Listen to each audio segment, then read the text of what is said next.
Cut detection ancha foydali bo'lgan funksiya. Misol uchun shogirdingizga rolik montaj qilish topshirdinglar va u hammasini bitta qilib video qilib yig'ib qo'ydi yoki aksincha bitta video borda uni mana bu kadrlarga qarab bitta qirqib chiqishimiz kerak.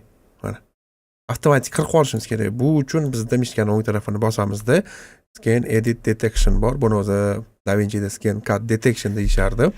Mana bu joyda galchkasi bo'ladi. Analiz bitta bosamiz, ya'ni qaysi joyda, ya'ni videolar bir-biriga ulangan joylarini o'zi avtomatik tarzda bizga cho'tka qilib qirqib beradi. Ayniqsa biz qaysidir ishni saqlanib qilib qo'ygan bo'lsak, uni qaytib videolarga sochmoqchi bo'lgan paytimizda bu juda ham foydali, qulay funksiya hisoblanadi. Mana ko'radigan bo'lsak, haqiqatdan ya'ni bitta kadrdan boshqa kadrga o'tganda yoki mana har xil kadrlar bo'lganda ularning hammasini alohida bizga videolar qilib berdi. Bu rolikimizni qaytadan montaj qilish yoki mana shunaqangi yonmachasiga olingan videoni Instagram format, ya'ni short qilmoqchi bo'lsanglar, bularning har bittasiga alohida kadrlarni to'g'rilab chiqish uchun yordam beradi.